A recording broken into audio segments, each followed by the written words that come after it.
تھوڑا سا اوپر کر دیں.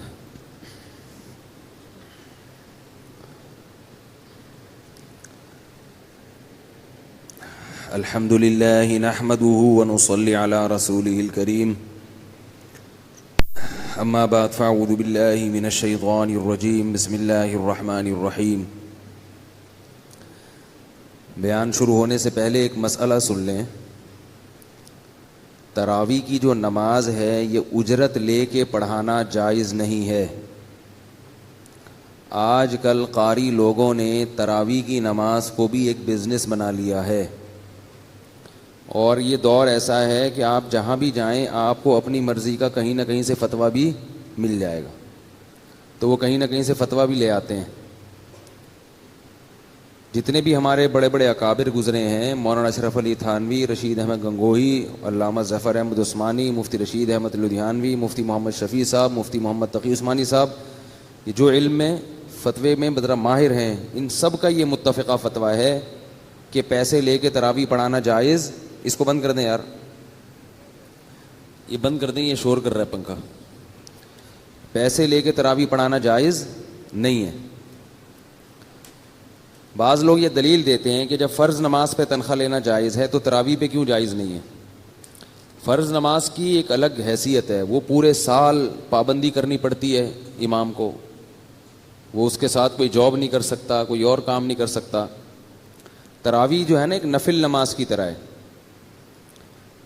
اگر نہیں پڑھانے والا تو اپنے طور پہ پڑھ لیں، وہ کوئی لازم تھوڑی ہے کہ جماعت ہی سے ہو. جماعت سے فضیلت ہے. یہ بالکل ایسے ہے جیسے تہجد کی نماز میں آپ کسی سے کہیں کہ یار تم مجھے پڑھاؤ، میں 50 روپے دوں گا، تو اچھا لگے گا؟ یہ تو خالص ایک نفل نماز ہے. جتنی نشاط کے ساتھ ہو، جتنی رغبت کے ساتھ ہو. اگر نہیں قرآن پڑھ سکتے تو علم طرح سے پڑھ لیں. اس لیے اس کو فرض نمازوں پہ قیاس نہیں کیا جائے گا. یہ تہجد کی طرح ہے. اگر تراویح آخر وقت میں پڑھی جائے تو تہجد بن جاتی ہے. وہ صحابہ کرام تو اس کو کھینچتے تھے، تہجد تک لے جاتے تھے. تو بہت سے علماء تو کہتے ہیں اس میں اور تہجد میں کوئی فرق ہی نہیں ہے، آسانی کی وجہ سے یہ پہلے پڑھ لی جاتی ہے. تو اس لیے جیسے تہجد کی نماز آپ کسی کو پیسے دے کے پڑھوائیں تو نہ اس کو ثواب ملے گا اور نہ آپ کو، تو تراویح میں بھی ایسا ہی ہے. البتہ جو قاری لوگ ہیں ان کو کوئی ہدیہ اگر دے دیتا ہے، بعض علاقوں میں لوگ اس کو ہدیہ دے دیتے ہیں، تو وہ اجرت میں داخل نہیں ہے. لیکن وہ ہدیہ ہے یا اجرت ہے، اس کا پتہ ایسے چلتا ہے کہ جس قاری سے آپ تراویح پڑھوا رہے ہیں اس کو پہلے بتائیں کہ ہمارے ہاں قاری لوگوں کو ہدیہ نہیں ملتا، جیسے کہ ہمارے یہاں بھی نہیں ملتا. ہمارا ہاں سمجھتے ہیں، یہ والا ہاں. تو اس کو پہلے بتا دیں کہ ہمارے ہاں جو قاری قرآن پڑھاتا ہے، ختم قرآن کرتا ہے، اسے ہدیہ نہیں ملتا. یہ سن کے بھی اگر وہ پڑھانے پہ آمادہ ہو تو پھر اس کا مطلب ہے کہ وہ صحیح ہے. پھر بے شک بعد میں اسے دے دیں. اور اگر وہ یہ سن کے ایک دم موسان خطا ہو جائیں، بولیں یار میں فلاں کا فتویٰ لا رہا ہوں، میں فلاں کا فتویٰ لا رہا ہوں، تو اسے بولے پھر فلاں کے پاس ہی جا کے پڑھاؤ. یہ بڑی گھٹیا حرکت ہے کہ انسان قرآن پڑھ رہا ہے اور نماز میں ہاتھ باندھ کے کھڑا ہوا ہے اس لیے کہ اسے 20,000 روپے ملیں گے یا اسے 50,000 روپے ملیں گے. باقاعدہ ریٹ لگنے لگے ہیں. اب جو حافظ ہوتے ہیں نا، حافظ لوگ تراویح پڑھانے والے، ان کے ریٹ لگتے ہیں باقاعدہ. کتنے دو گے بھائی؟ 50 میں. اب 50 میں تو ہم نے ادھر 50 میں تو اس مسجد والے بھی دے رہے تھے، وہاں ہم چھوڑ کر آئے ہیں. میں چند سال پہلے جب بیمار تھا تو ہم نے یہاں کسی دوسرے قاری کا انتظام کیا، تو ان قاری صاحب کو ہم نے بلایا، تو ہم نے ان سے کہا کہ بھائی آپ یہاں تراویح پڑھائیں. ان کا قرآن سنا اچھا تھا، لیکن مسئلہ یہ ہے کہ ہمارے ہاں سے قاری لوگوں کو ہدیہ نہیں ملتا. ہم نے کہا میں نے انتظامیہ سے کہا ان کو میرے حوالے کر دیں. انہوں نے میرے حوالے کر دیا، بھائی مفتی صاحب سے ڈیلنگ کرو. میں نے کہا ہمارے ہاں کا اصول یہ ہے کہ ہمارے ہاں اجرت تو دور کی بات، ہدیہ بھی نہیں ملتا، لفافہ وفافہ نہیں آئے گا. تو کہیں پھر کیا ملے گا؟ وہ پریشان ہوئے کہ پھر میں اتنی محنت کر کے آؤں گا تو مجھے کیا ملے گا؟ میں نے کہا ثواب ملے گا. میں نے کہا کیا ملے گا؟ ثواب ملے. تو یوں کر کے دیکھ رہے ہیں، ثواب ملے گا.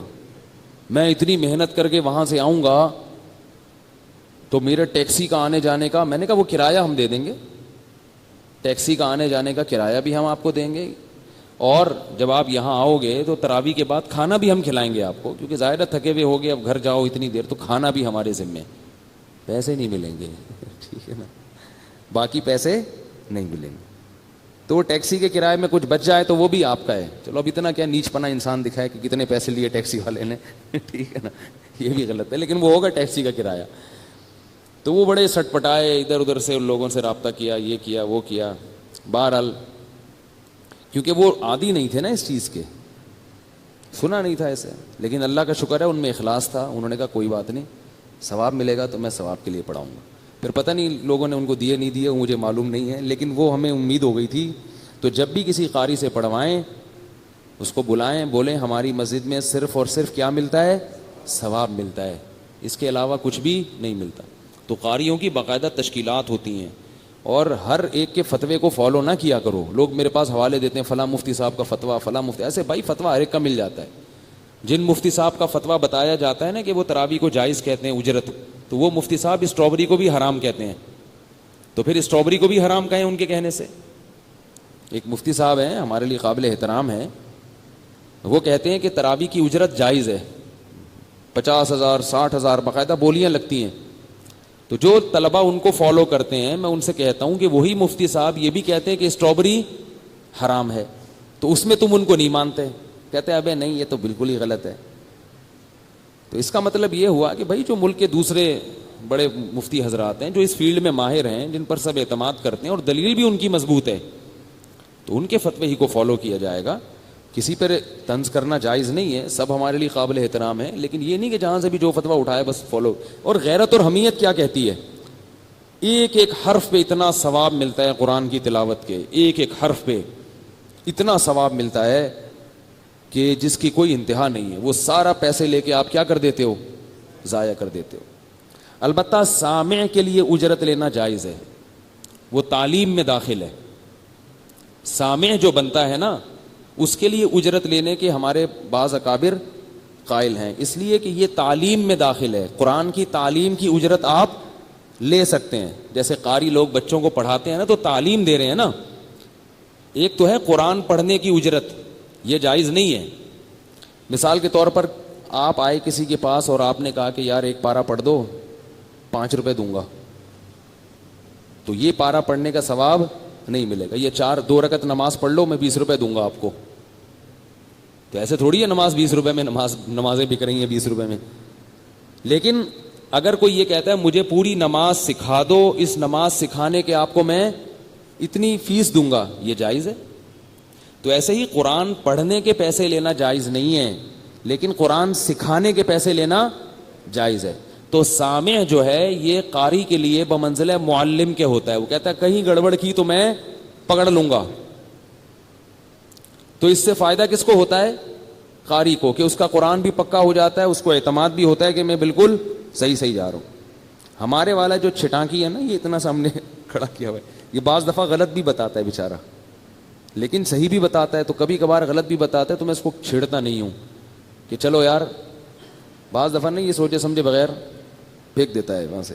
تو آپ نے دیکھا ہوگا پھر میں قبول نہیں کرتا اس کی غلطی میں چلا دیتا ہوں. مجھے تو ترجمے سے پتہ چلتا ہے نا کہ یہ غلط کہہ رہے، لیکن ہے ماشاءاللہ بڑا ہوشیار یہ. تو سامع کے لیے اجرت لینا جائز ہے، پڑھانے والے کے لیے اجرت لینا جائز نہیں ہے. اچھا خیر، یہ تو ایک شرعی مسئلہ بیان کیا تھا. یہ کیونکہ آج کل بہت رواج بڑھ رہا ہے، پیسے لگ رہے ہیں بہت، اس پہ جو ہے نا باقاعدہ ڈیلنگ ہوتی ہے کمیٹی والوں سے، تو یہ بیچ رہے ہیں قرآن کو. کل ہم نے نوح علیہ الصلاۃ والسلام کا واقعہ پڑھا تھا. اس میں نوح علیہ الصلاۃ والسلام کے دور میں طوفان آیا اور کشتی میں 3 بیٹے ان کے، حام، سام اور یافث. یہ اگرچہ اسرائیلی روایات ہیں مگر ان کے مخالف ہماری شریعت میں کوئی دلیل موجود نہیں ہے، تو اس لیے مان لینے میں کوئی حرج نہیں ہے. اتنا تو ہے کہ اللہ تعالیٰ نے نوح علیہ السلام ہی کی ضروریت کو باقی رکھا تھا، تو ظاہر ہے انہی کے بیٹے اندر رہے ہوں گے، تو پھر کچھ بیٹے ہوں گے جو ایمان لائے ہوں گے اور وہ ان سے ہماری نسل چلی. پھر کیا ہوا ہے کہ یہ جو 40-50 لوگ تھے، یہ ان میں نوح علیہ السلام کے 3 بیٹوں کی نسل چلی، اور ہوتے ہوتے پھر یہ دنیا میں پھیلتے چلے گئے. پھر کیا ہوا کہ دنیا میں یہ سفر کرتے چلے گئے، ان کی زبانوں میں اللہ نے اختلاف پیدا کر دیا، کیونکہ جو کٹ گئے نا ایک دوسرے سے, تو ان کی زبانیں آہستہ آہستہ تبدیل ہونا شروع ہو گئی, رنگ تبدیل ہونا شروع ہو گئے. جن کی نسلیں ادھر ساؤتھ افریقہ کی طرف چلی گئیں, پہلے تو سب گندمی رنگ کے تھے. آدم علیہ السلام نا گندمی کلر کے تھے. گندم رنگ پتہ ہے کون سا ہوتا ہے؟ گندم کا دیکھ رہے ہو نا کیسا ہوتا ہے, نہ بالکل وائٹ اور نہ بلیک. آدم کا مطلب یہ ادم, ادم جو ہے نا ادم, ادام عربی میں سالن کو کہتے ہیں. تو نوح علیہ الصلوۃ والسلام کے بعد جب وہ آگے نسل پوری دنیا میں پھیلی ہے, تو جو ٹھنڈے علاقوں میں چلے گئے وہ آہستہ آہستہ سفید ہونا شروع ہو گئے, وائٹ. اور بعض تو اتنے سفید ہوئے کہ یہ دھوپ میں نظر ہی نہیں آتے, ٹھیک ہے نا, اتنے سفید ہو گئے. بعض جو گرم علاقوں کی طرف چلے گئے تو وہ آہستہ آہستہ دھوپ پڑتے پڑتے کالے ہونا شروع ہو گئے, اور وہ ان کی جینز میں تبدیلی ہونا شروع ہو گئی. پھر وہ اتنے بلیک ہو گئے کہ وہ اندھیرے میں نظر نہیں آتے. بعض روشنی میں نظر نہیں آ رہے اور بعض اندھیروں میں نظر نہیں آ رہے. تو ایسے بہت فرق پڑ گیا, اور یہ دنیا میں اتنی ساری قومیں. تو نوح علیہ الصلوۃ والسلام کے بعد پھر یہ ان کی نسل میں جو قوم پیدا ہوئی تھی, وہ قوم ایک بڑی طاقتور قوم پیدا ہوئی, قوم عاد, جس کا اللہ نے قرآن میں ذکر کیا, وَإِلَىٰ عَادٍ أَخَاهُمْ هُودًا. اس قوم عاد میں وہی خرابی پیدا ہوئی جو نوح علیہ السلام کی قوم میں پیدا ہوئی.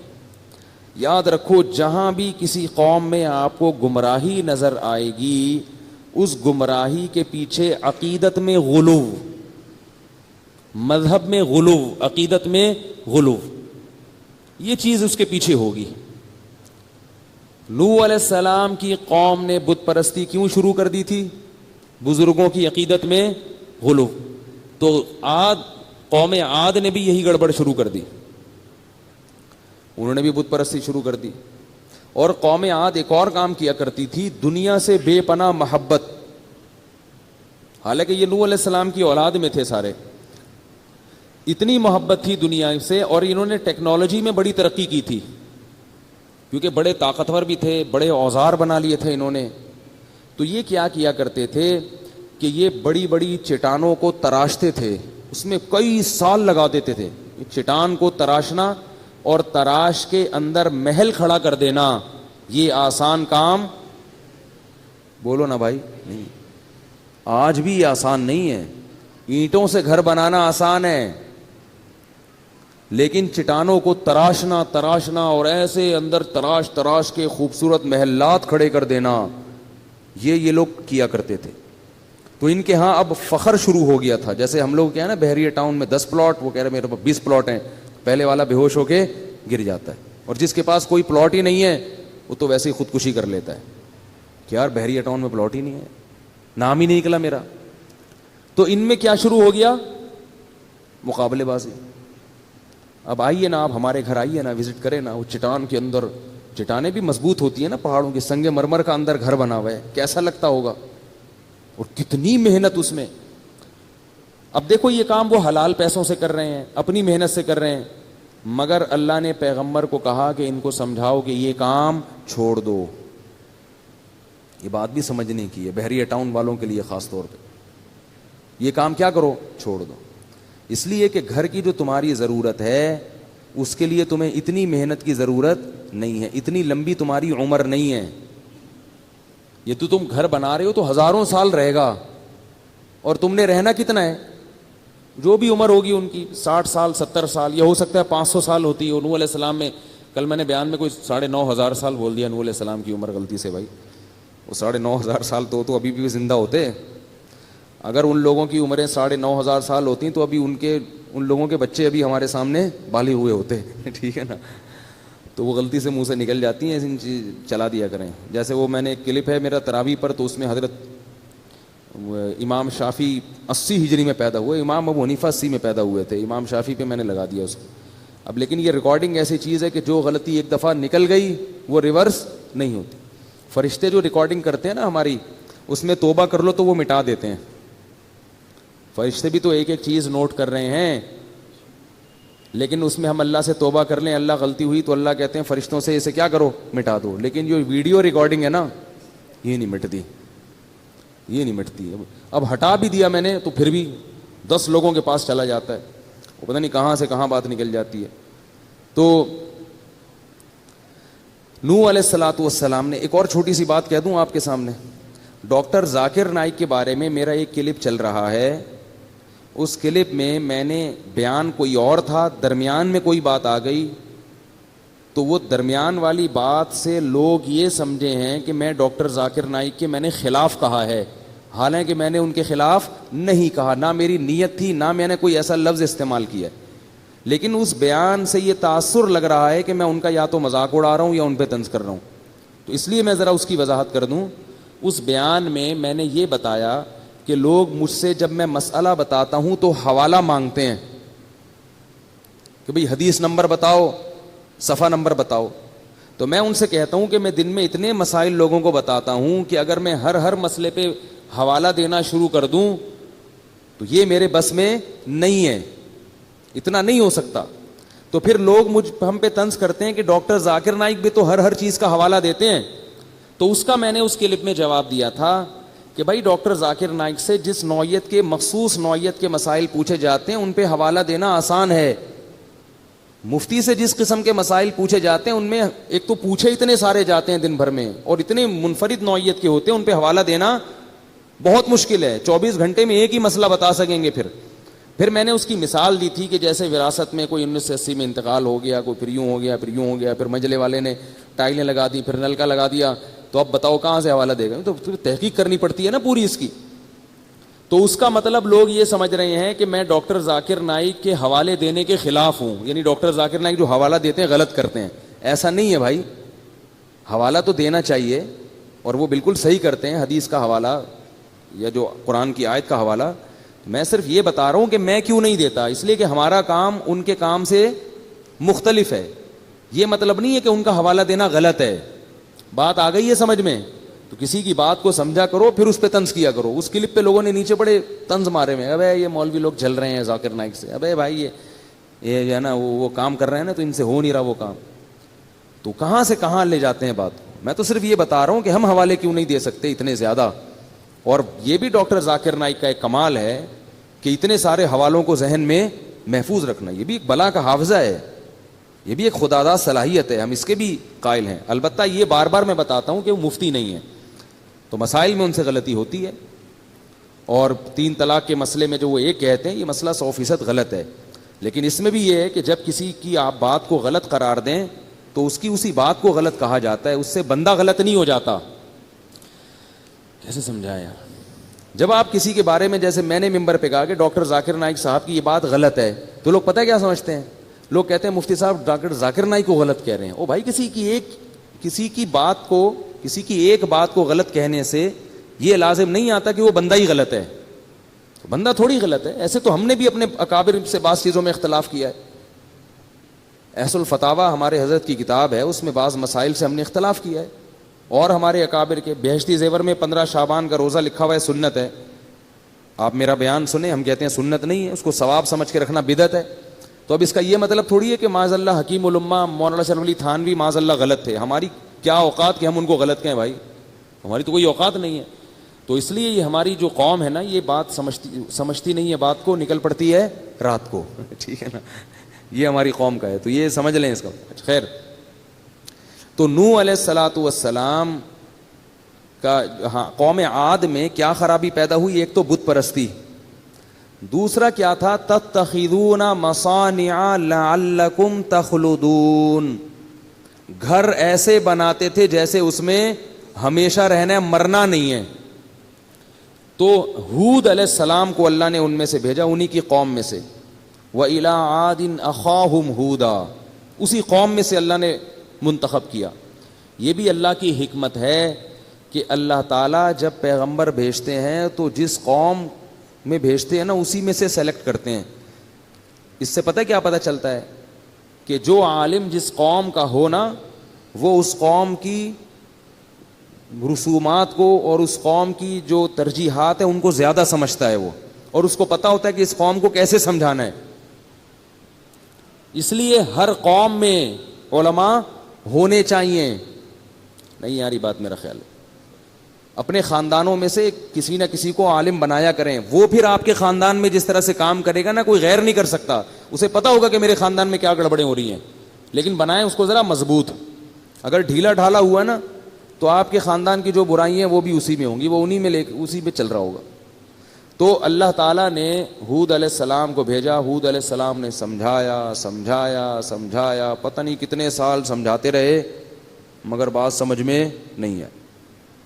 انہوں نے یہ بھی کہا کہ تم گھر اتنی محنت سے کیوں بناتے ہو, مرنا نہیں ہے کیا؟ میں اس بات پہ آ رہا تھا. دیکھو ہم لوگ بھی یہی کر رہے ہیں, اتنا سریا ڈالتے ہیں نا بنیادوں میں. یا تو ہونا کوئی دبئی میں بلڈنگ بن رہی ہے 200 سال کے لیے, اس میں تو سریا ڈالنا سمجھ میں آتا ہے. لیکن جو رہائش کے لیے جب ہم گھر بناتے ہیں تو اس میں اتنا کروڑوں روپے کا سرمایہ پھونک دینا, اتنے مضبوط گھر بنانا. تو میں یہ کہتا ہوں کہ بھائی جتنا سریا اس میں ڈال رہے ہو اتنا اپنی ہڈیوں میں بھی ڈال لو. ہماری ہڈیوں میں کیلشیم روز بروز ختم ہو رہا ہے. لوگ کہتے ہیں یہ اولاد کے کام آئے گا. لوگ کیا کہتے ہیں؟ جبکہ میں نے دیکھا ہے ابا کے مرنے کے بعد اولاد زیادہ دن اس گھر میں نہیں رہتی. ان کی بچے ہو جاتے ہیں, شادی ہو جاتی ہے, وہ سب کیا ہو جاتے ہیں الگ. میرے والد صاحب نے جو ہمارے لیے گھر بنایا تھا بڑی محنت سے, اتنا زیادہ تو نہیں مضبوط بنایا تھا, لیکن وہ کہتے تھے بھائی میں تو دنیا سے جانے والا ہوں, اپنی اولاد کے لیے کر رہا ہوں, اللہ تعالیٰ ان کی مغفرت فرمائے. لیکن ہم بھائیوں میں سے صرف ایک وہاں رہتے ہیں, باقی سارے, کیونکہ جاب کہاں لگتی ہے کسی کی, کوئی باہر چلا جاتا ہے. میں جامعۃ الرشید میں تھا, مجھے وہ بہت دور پڑتا تھا وہاں آنا جانا, تو میں یہاں آ گیا, کوئی بھی نہیں ہے اس میں. اب ایک میرا بھائی رہتے ہیں وہاں پہ, وہ بھی پتلی گلی سے نکلنے کے چکر میں. تو اتنی زیادہ ٹینشن نہیں لینی چاہیے, تھوڑا بہت خیال کرنا چاہیے اپنی اولاد کا, بہت زیادہ نہیں مسلط کرنا چاہیے. تو اب کیا ہے کہ اولاد کے لیے بنا رہے ہیں, پھر اولاد کیا فکر کر رہا, پھر وہ گھر بنانا شروع کرتی ہے. وہ کس کے لیے؟ اپنی اولاد کے لیے. وہ اپنے لیے پتہ نہیں کوئی کون بنا رہا ہے. تو بھائی اپنی فکر کرو, اور اتنی جتنی زندگی رہ گئی ہے. تو ذاتی گھر مل جائے ٹھیک ہے, کرائے پہ مل جائے تو بھی ٹھیک ہے, بلکہ اس کے زیادہ مزے ہیں. کرائے کا فائدہ یہ ہوتا ہے کہ آپ جب چاہو, پانی نہیں آ رہا یہاں پہ تو اس گلی میں چلے جاؤ, وہاں پانی آ رہا ہے. کیا خیال ہے؟ یہاں چکن پاکس نکلے ہوئے ہیں بچوں کو, ٹھیک ہے نا, بیماری پھیلی ہوئی ہے, محلہ تبدیل کر لو. تو اتنی ٹینشن لینے کا نہیں ہے. یہ جو آج کل لوگ پاگل ہو رہے ہیں نا ٹینشن سے, میرا گھر نہیں ہے, میرا یہ نہیں ہے, میرا وہ نہیں ہے. تو میرے بھائی دولت کا مقصد تو سکون ہوتا ہے. اگر یہی سکون دولت آپ سے چھین رہی ہے, ایسی دولت کا کیا فائدہ؟ سکون سب سے بڑی نعمت ہے, اللہ کی تقدیر بھی ہے. جو نفسیاتی ڈاکٹر ڈپریشن کا علاج کرتے ہیں نا, خدا کی قسم ان کے پاس ڈپریشن کا علاج نہیں ہے. ڈپریشن کا اور اسٹریس کا علاج صرف اور صرف قرآن کے پاس ہے, صرف اور صرف. تبھی میں نے نفسیاتی ڈاکٹر بھی خوش نہیں دیکھے, وہ بھی پاگل ہوتے ہیں. ان کو یہ ہوتا ہے مریض ہی نہیں آ رہا ہمارے پاس, اسی میں ڈپریشن کے جو ہے نا مریض بن جاتے ہیں. یار کوئی بندہ ہی نہیں آ رہا, اتنی تھوڑی فیس دی ہے اس نے, وہ اپنا علاج نہیں کر سکتا, تمہارا کہاں سے کرے گا؟ جب وہمی کا فون آتا ہے, وہمیوں کا, تو میں ان کو مسائل کا جواب نہیں دیتا, کیونکہ وہمیوں کی باتیں سننے سے مجھے ڈر ہوتا ہے کہ میں بھی کہیں وہمی نہ ہو جاؤں. حضرت وہ وضو نہیں ہو رہا, حضرت وہ طلاق کا لفظ تو نہیں نکل گیا میرے دماغ میں, اور میں سوچتا رہتا ہوں. تو مجھے یہ ہوتا ہے کہ میرے بھی دماغ میں بھی یہ بات نہ بیٹھ جائے. میں کہتا ہوں بھائی جلدی سے بھاگ جائے یار, یہاں سے بند کر یار, کسی ڈاکٹر کو دکھا جا کے. بیمار کرو ڈاکٹروں کرو نا, ہم جو نارمل لوگ ہیں, ہمارا ہنسی خوشی زندگی گزارنے, ہمیں کیوں پریشان کر رہے ہو بھائی؟ تو کہاں سے کہاں بات چلی جاتی ہے. کیا بات کر رہا تھا میں, کیا بات کر رہا تھا؟ ہاں میں یہ بتا رہا تھا کہ دیکھو ڈپریشن کا جو اصل علاج ہے نا, وہ ہے تقدیر پر رضا. سب سے بہترین علاج یہ ہے کہ اللہ کا جو معاملہ میرے ساتھ ہے میں اس پر راضی ہوں. وہ مجھے اگر غریب رکھنا چاہتا ہے میں غربت میں خوش ہوں, وہ اگر مجھے 1000 گز کا بنگلہ دینا چاہتا ہے تو میں اس میں خوش ہوں. حضرت حسن رضی اللہ تعالی عنہ بہت زیادہ دولت مند تھے, اور حضرت حسن کے جو نانا تھے محمد صلی اللہ علیہ وسلم, وہ بہت زیادہ مسکین تھے. تو کسی نے حضرت حسن سے کہا کہ آپ کے پاس تو بڑی دولت ہے, اور آپ کے نانا اور آپ کے والد کے پاس تو تھی نہیں. تو انہوں نے کہا بھائی اللہ اگر مجھے اس میں رکھنا چاہتا ہے تو میں اس میں خوش ہوں. آئی بات سمجھ میں؟ بھائی جو جس حال میں اللہ نے رکھا ہے بس ٹھیک ہے بھائی، تو پریشان ہونے کی چندہ ضرورت نہیں ہے. اللہ آپ کو ڈیفینس میں گھر دلا رہا ہے وہاں رہ لو، اللہ آپ کو چاہ رہا ہے کہ آپ اورنگی ٹاؤن میں رہو تو وہاں رہ لو، اللہ چاہ رہا ہے کہ آپ گرو مندر میں رہو تو وہاں رہ لو، اللہ چاہ رہا ہے کہ مچھر کالونی میں لیاری ندی کے قریب رہو. اب آپ استطاعت نہیں ہے تو مجبوراً وہاں لے لو بھائی، مچھر وچھر کا کر لو، جالیاں والیاں لگا لو، اسپرے کر لو تاکہ بیمار نہ ہو. ٹھیک ہے نا، انجوائے کرو بس بھائی اسی میں. چرسی دیکھو کیسے انجوائے کرتے ہیں، چرسیوں کے کپڑے دیکھے آپ نے، پائپ کے نیچے، اب تو ملتے نہیں ہیروئنچی، چرسی نہیں ہیروئنچی، یہ جو پائپ ہوتے ہیں نا برساتی نالے کے پائپ، اس کے اندر چرسی بیٹھتے تھے، اب نہیں ہوتے، پتہ نہیں سنا ہے خود کش حملوں میں ان کو مروایا ہے لوگوں نے. تو کسی بھی چرسی کو دے دیا یہ بیگ فلاں مسجد میں رکھ کے آ جاؤ. دہشت گردوں نے ان کو بڑا استعمال کیا ہے. اور تو ایک پڑیا پکڑا دی، پڑیا ملے گی، وہ بیچارہ پڑیا کے چکر میں خود بھی پھٹ گیا. یہ دہشت گردوں نے سنا ہے میں نے واللہ عالم کہ ہیروئنچیوں کو بہت استعمال کیا. تو ہیروئنچی جو تھے ہم جب بچپن میں دیکھتے تھے وہ برساتی نالوں کے اندر بیٹھے ہوتے تھے، برساتی نالوں کے اندر ہیروئنچی بیٹھے ہوتے تھے، اور منہ میں بھی ان کے پائپ ہوتا تھا. تو اس زمانے میں بچپن میں ایک ڈرامہ آیا تھا، میں نے توبہ کی بھی ہے، پرانی باتیں کبھی کبھی بتا دیتا ہوں. اس میں ایک ہیروئنچی کو گانا گاتے ہوئے دکھایا کہ وہ مست ہے، ہیروئن میں پی وی ہے، اس نے پائپ کے اندر بیٹھا ہوا ہے اور اس کے منہ میں بھی پائپ ہے جس میں چرس ہے. تو کہہ رہا ہے میں پائپ کے منہ میں ہوں، میرے منہ میں پائپ ہے. ٹھیک ہے، اسی کو انجوائے کر رہا ہے وہ. کہہ رہا ہے یہ نعمت کس کے پاس ہوگی کہ پائپ کے منہ میں بھی ہو اور پائپ بھی اس کے منہ میں ہو. بھائی ایک ہی وقت میں ایک چیز منہ میں ہو سکتی ہے نا، یا تو آپ اس کے منہ میں ہو یا وہ آپ کے منہ میں. لیکن کہہ رہے ہمارے ساتھ اللہ کی قدرت عجیب ہے، میں پائپ کے اندر بیٹھا ہوں اور پائپ میرے اندر گھسا ہوا ہے. تو ایک ہیروئنچی سے کسی نے پوچھا، وہ بھی مست ایسے پڑا ہوا ہے نا خوش. تو اس ہیروئنچی سے کسی نے پوچھا کہ ہم نے سنا ہے کہ تم لوگ اتنے خوش ہوتے ہو پی کے کہ تم سمجھتے ہو کہ ہم چاند پہ پہنچ گئے ہیں. تو ہیروئنچی کہتا ہے تو ابھی کہاں بیٹھا ہوا ہوں میں. تو ہمارے حضرت فرمایا کرتے تھے جیسے یہ لوگ نشے میں دیوانے ہو جاتے ہیں اور سارے غم بھلا دیتے ہیں، تو مسلمان کو چاہیے کہ وہ اللہ کی محبت میں اسی طرح دیوانہ ہو جائے اور سارے غموں کو بھلا دے. بولے بھائی میرا مقصود، میرا مطلوب، میرا محبوب، میرا معبود صرف اللہ کی ذات ہے، مجھے جنت مطلوب ہے، یہاں مجھے 1000 گز کا بنگلہ نہ ملا، جھونپڑی میں گزارا کر لوں گا، جنت کے محلات مجھے ہر قیمت پہ چاہیے. یہاں مجھے کالی کلوٹی مل گئی. ایک بندہ آیا، میں میری بیوی بہت ہی بدصورت ہے، میں کیا کروں، پھنس گیا ہوں میں نے کہا صبر کرو، تم کون سا اتنے حسین ہو.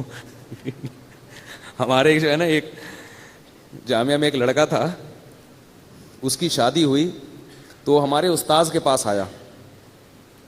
اب اس کو شرم بھی آ رہی تھی کیونکہ استاذ تھے بڑے پیر و مرشد. تو وہ استاذ ہمیں واقعہ سنا رہے تھے، کہہ رہے میرے پاس آیا اور بڑا شرما رہا ہے، بڑا میں حضرت میں بڑا پریشان ہوں، میں یہ وہ بہت مشکل نا. مجھے بتاؤ کیا بات ہے. اس نے کہا میری شادی ہوئی ہے، میں نے بغیر دیکھے کی اور مجھے بیوی پسند نہیں آ رہی، شکل بالکل بھی اچھی نہیں ہے. تو کہتے ہیں میں نے اس سے کہا کہ کبھی اپنی شکل دیکھی ہے آئینے میں؟ ٹھیک ہے نا.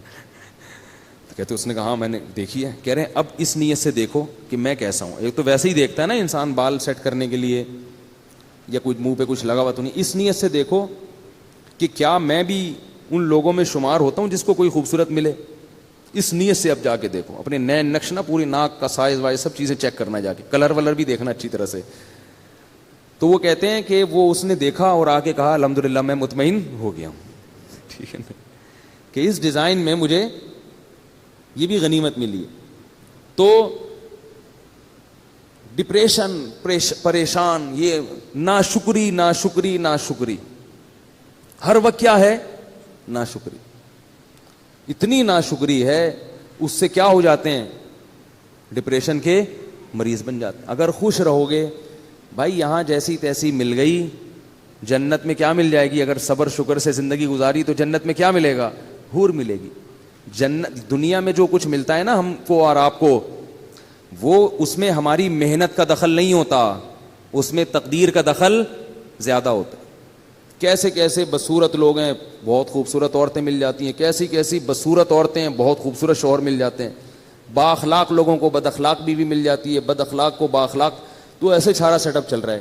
اور جنت کیا ہے, وہ تو اللہ نے نیک لوگوں کے لیے بنائی ہے, وہ تو ان کو تو اللہ نے اسپیشل حسن دیا ہے جنت کی حوروں کو. فرمایا مقصورات فی الخیام, خیموں میں بند کر دیا, تمہارے لیے بنایا گیا ان کو. تو گزارا چلاؤ بھائی, گزارا چلاؤ, سمجھ رہے ہو, زیادہ پریشان ہونے کی ضرورت نہیں ہے. ویسے بھی بڑھاپے میں سب چیزیں ختم, بڈھی ہو جائے گی پھر دیکھنا اس کو کون حسین, بڑھاپے میں نہ خود حسین رہو گے نہ وہ حسین رہے گی, سب حساب. تو تھوڑے دن کی بات ہے, تو صبر کر لو. کیا خیال ہے بھائی؟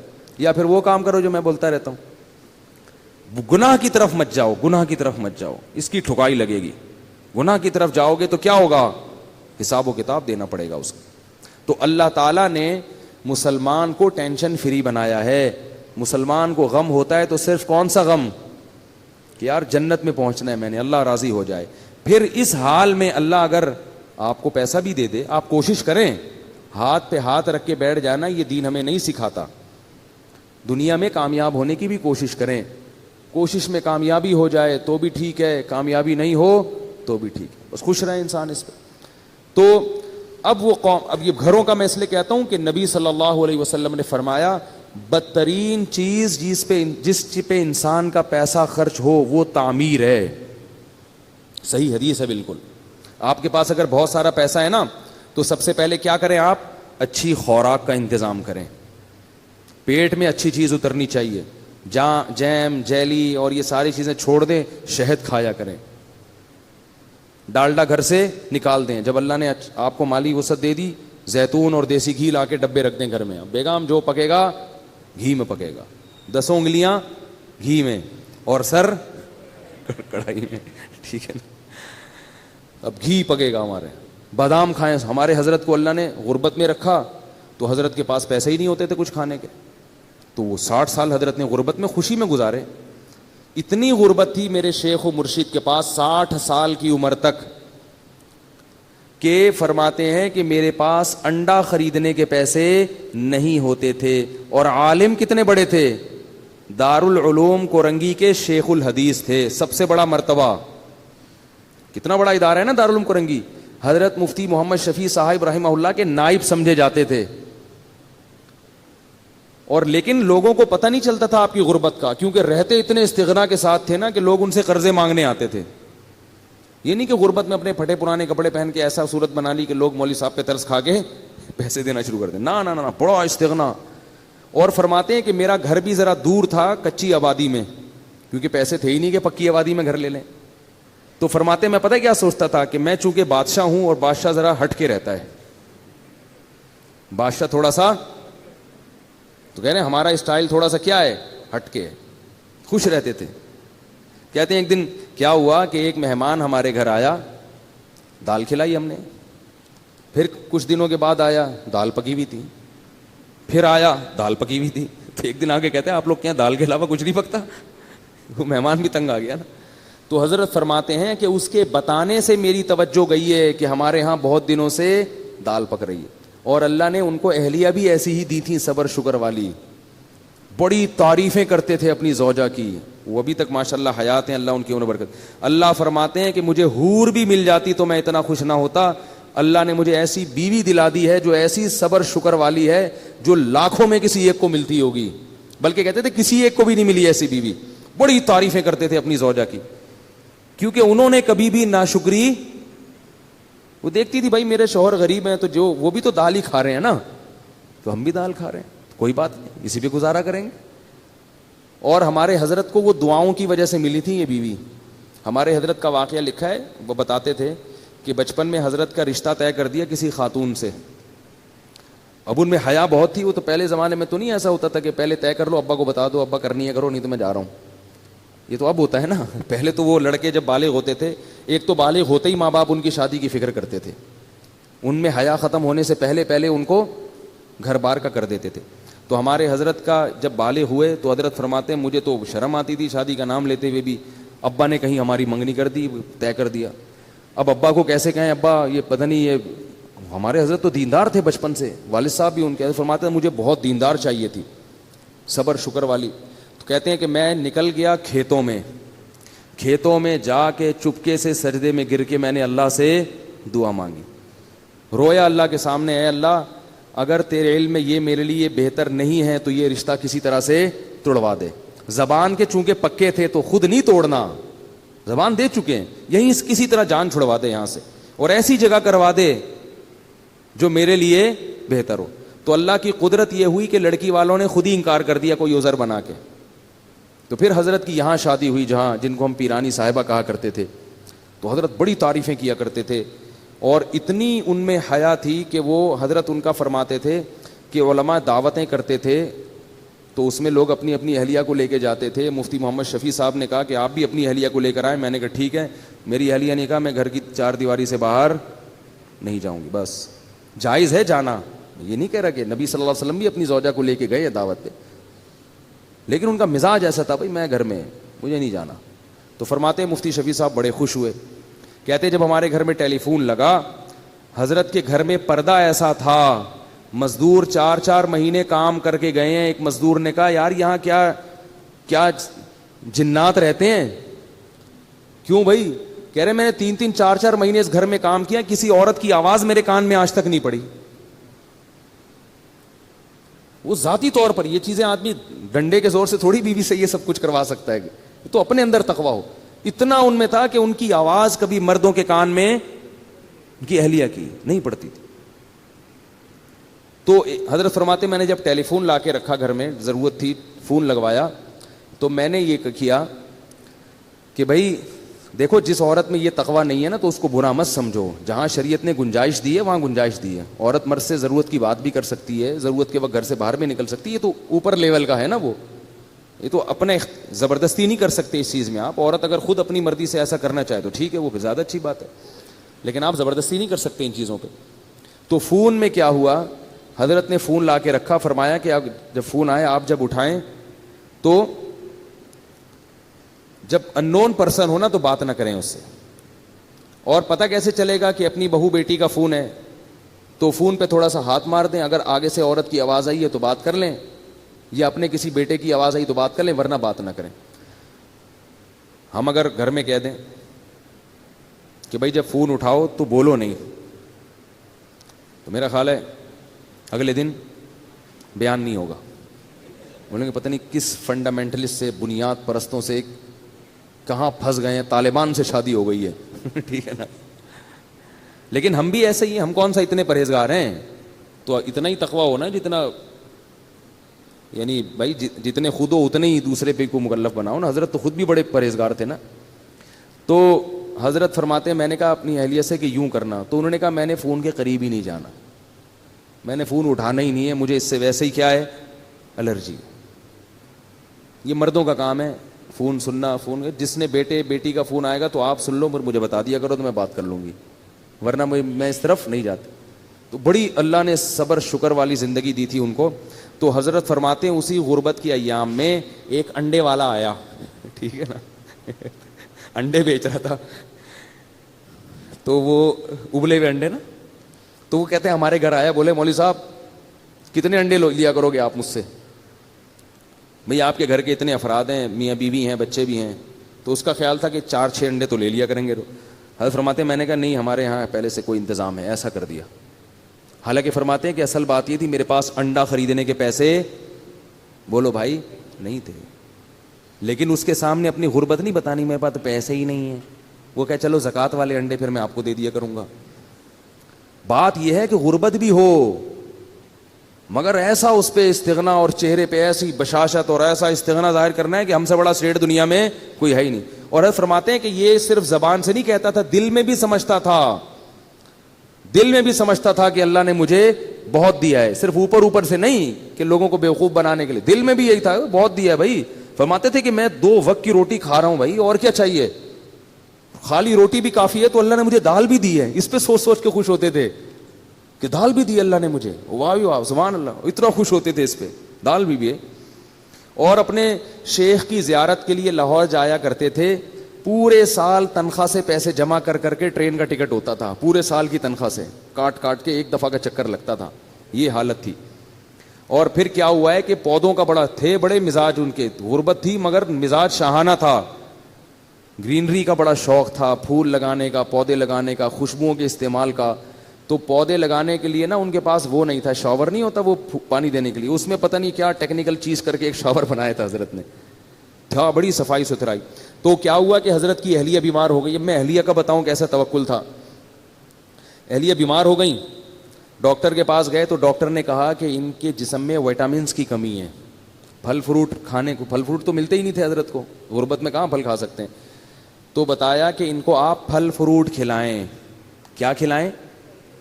یہ میں صرف اپنے شیخ کے واقعات نہیں سنا رہا, مقصد یہ ہے کہ ایسی زندگی گزرے گی تو صحت بھی ملے گی, بغیر سیب کے آئرن آئے گا آپ کے جسم میں.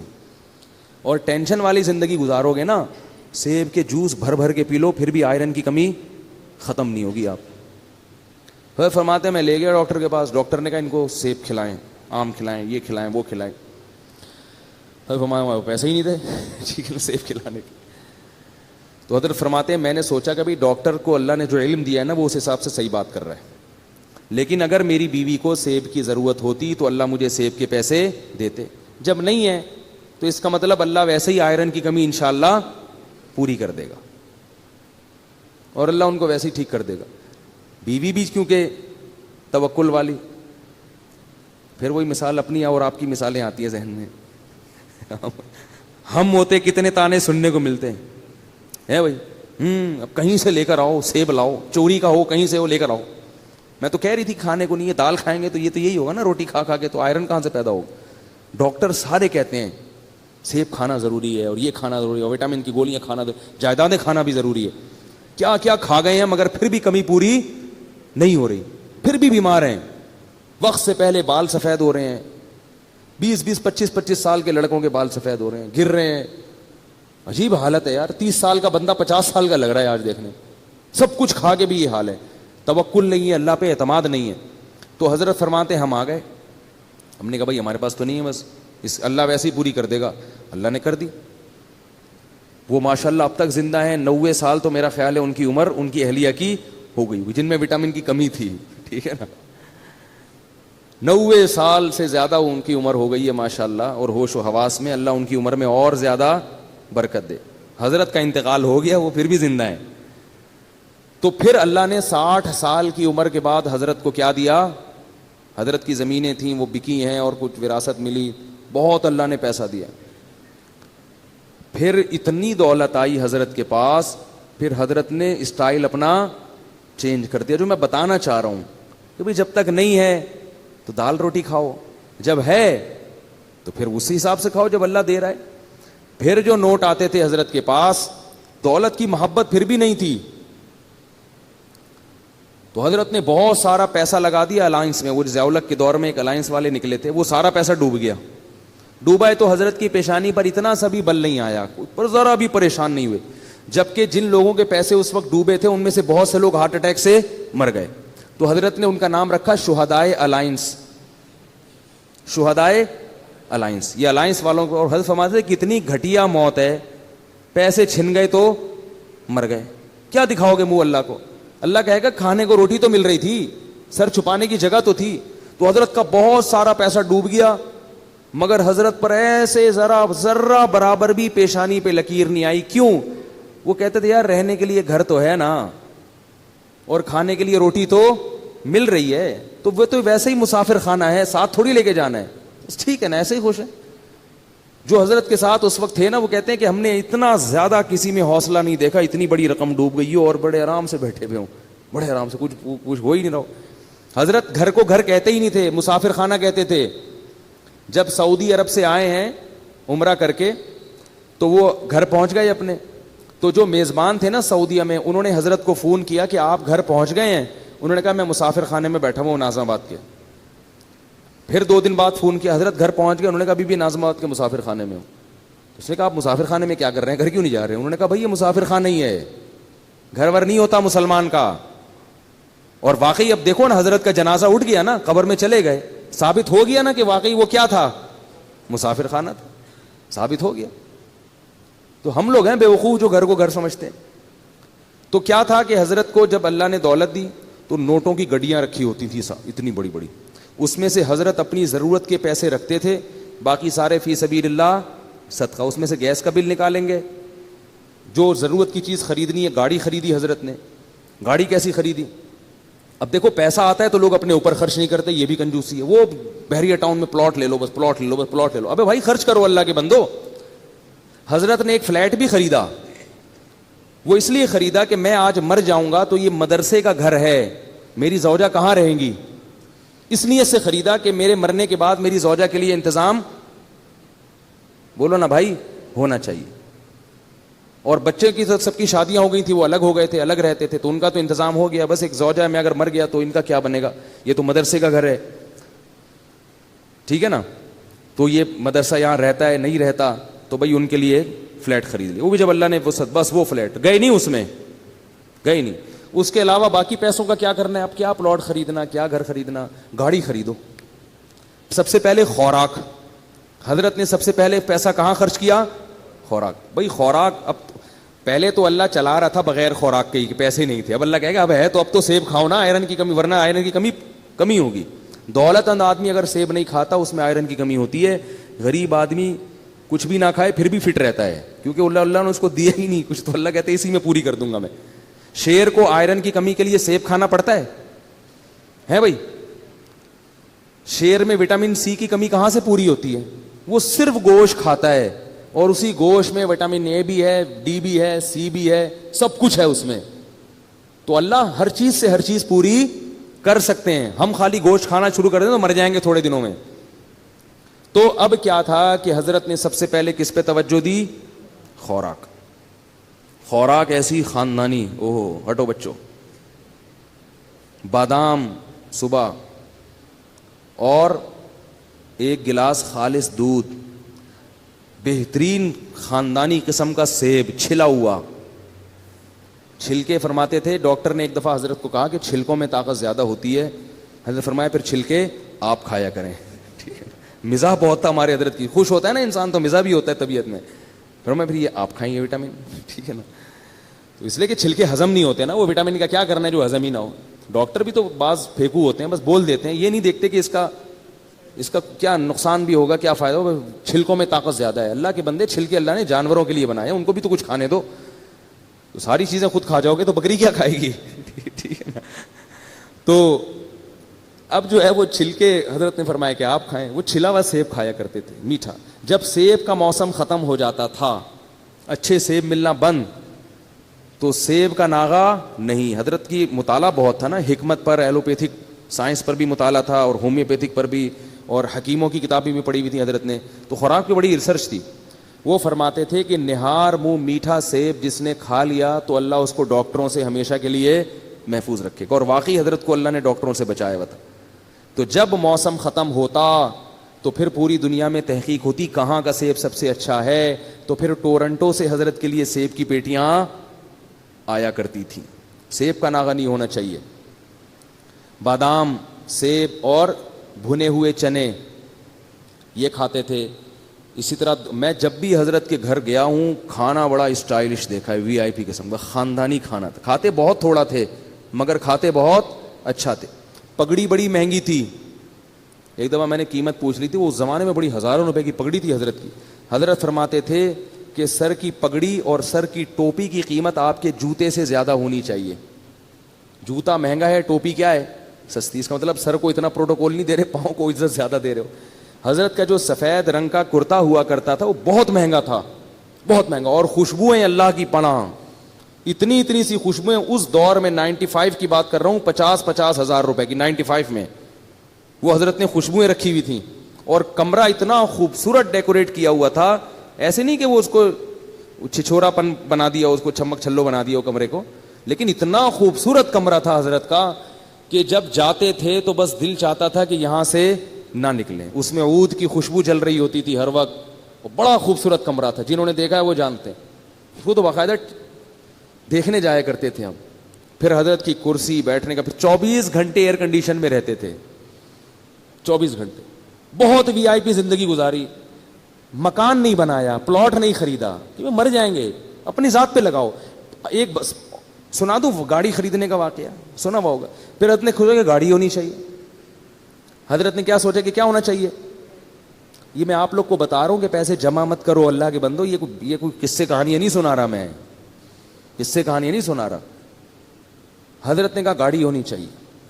گاڑی خریدنے گئے, شو روم میں گئے, تو شو روم والے سے کہا کوئی گاڑی دکھاؤ گاڑی. اس نے کہا یہ ہے نا گاڑی. انہوں نے کہا یہ گاڑی ہے. ٹھیک ہے, یہ کوئی گاڑی ہے, اس کو گاڑی بولتے ہیں. یہ حضرت اسی اسٹائل سے سنایا کرتے تھے, یہ گاڑی. تو انہوں نے کہا یہ کیا ہے بھائی, یہ گاڑی نہیں. تو یہ گاڑی ہے, گاڑی دکھاؤ بھائی. تو کہتا ہے مولوی صاحب آپ کی رینج کتنی ہے. اس نے کہا مولوی صاحب ہیں یہ بیچارے کیا گاڑی خریدیں گے, کوئی پرانی سی ایف ایکس لینے آئے ہوں گے, زکوٰۃ کے پیسوں سے جمع, کسی نے کوئی ہدیہ دیا ہوگا لفافے میں ڈال کے, کوئی جمع ہو گئے ہوں گے, تو وہ یہ سمجھ رہے تھے. اچھا, حضرت کے بیٹے سعودیہ چلے گئے تھے, مدینہ یونیورسٹی میں ان کی بڑی اچھی اچھی تنخواہیں تھیں, تو انہوں نے بڑی اچھی گاڑی خریدی تھی, بہت خوبصورت. حضرت فرماتے ہیں مجھے خیال آیا کہ میرے بیٹوں کے پاس اتنی مہنگی گاڑی ہے تو میں ان سے بھی زیادہ مہنگی گاڑی خریدوں گا. اور آگے ملفوظ دیکھو, فرماتے تھے اس لیے کہ پتہ یہ چلے کہ باپ میں ہوں, یہ میرا باپ نہیں ہے, کیونکہ ان کے پاس اچھی گاڑی آ گئی ہے. میرے پاس اگر پرانی ہوگی تو لوگ ان کو میرا باپ سمجھیں گے, اور مجھے کیا سمجھیں گے, یہ اسٹائل تھا بھائی, اسٹائل. تو فرماتے ہیں میں نے چاہا کہ میں اس سے زیادہ اچھی گاڑی خریدوں گا تاکہ پتہ چلے کہ ابا کون ہے, میں ہوں. ایسا نہ ہو کہ لوگ ان کو میرا باپ سمجھنا شروع کر دیں. تو پھر گئے ہیں, تو وہ حضرت کو گاڑی کون سی ملی ہے, اس وقت عراق کی جنگ ہو رہی تھی کویت سے, تو سارے کویتی بھاگ گئے تھے. تو ایک کویت کا شہزادہ گاڑی لے کے بھاگا تھا, پاکستان آیا ہوا تھا. تو حضرت نے پھر کویت کے شہزادے سے گاڑی خریدی. وہ اس گاڑی میں ہم نے بھی بہت سفر کیا, اور اتنی خوبصورت وی آئی پی گاڑی تھی, بیٹھ جاؤ تو اٹھنے کا دل ہی نہیں کرتا تھا. اور فرماتے تھے پھر اس میں جو پیٹرول ڈلواتا تھا, تو یہ نہیں کہ 5 روپے کا پیٹرول ڈال دو, یہ بھی کنجوس آدمی کا کام ہے, 50 روپے کا پیٹرول ڈالتا ہے. اب بھائی جب تیرے ہاتھ میں ہے گاڑی تو ٹینکی بھر دینا ایک دفعہ میں, تو کوئی لے کے تھوڑی بھاگ رہا ہے.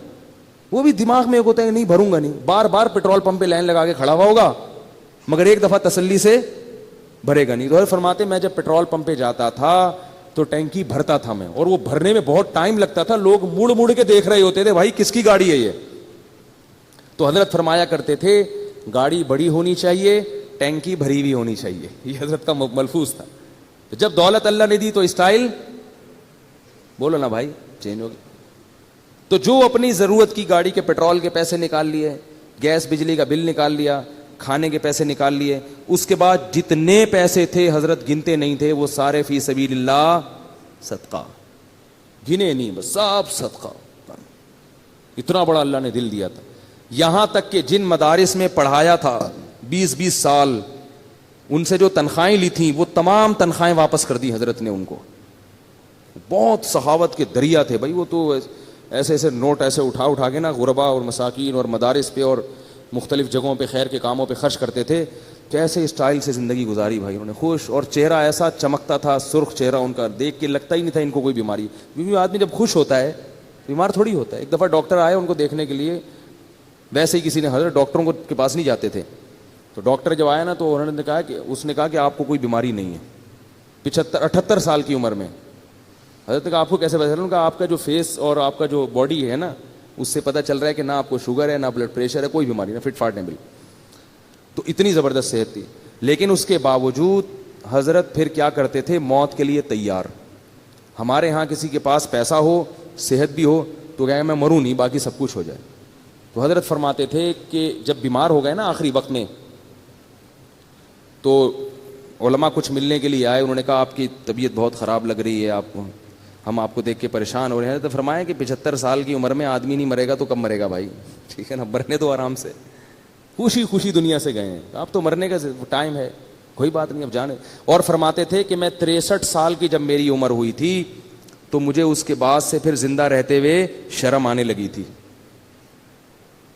کہتے تھے میں سوچتا تھا کہ نبی صلی اللہ علیہ وسلم 63 میں چلے گئے, تو ابھی تک ہے یہاں پہ, ٹھیک ہے نا.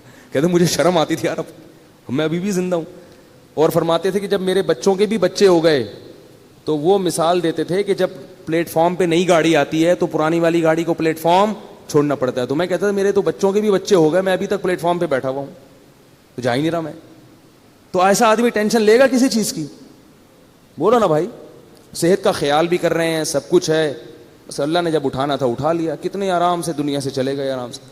اور ہم لوگ ہر وقت پیسہ پیسہ پیسہ پیسہ, اس نے یہ کر لیا, میرے پاس میری تنخواہ کم ہے, اس کی تنخواہ زیادہ ہے. تو یہی تھا قوم عاد میں بڑے بڑے گھر بنا بنا کے فخر کرنا. تو اللہ نے بھائی ہمیں ان چیزوں سے منع کیا ہے, دنیا سے دل لگانے کی اجازت نہیں دی ہے. اسی سے ڈپریشن کا علاج ہوگا اور اسی سے ہماری اسٹریس ختم ہوگی. گولیاں کھانے سے یہ مسئلے حل نہیں ہوتے. اللہ تعالیٰ سمجھنے کی, عمل کی توفیق عطا فرمائے. سبحانک اللہم و بحمدک نشہد ان لا الہ الا انت نستغفرک و نتوب الیک.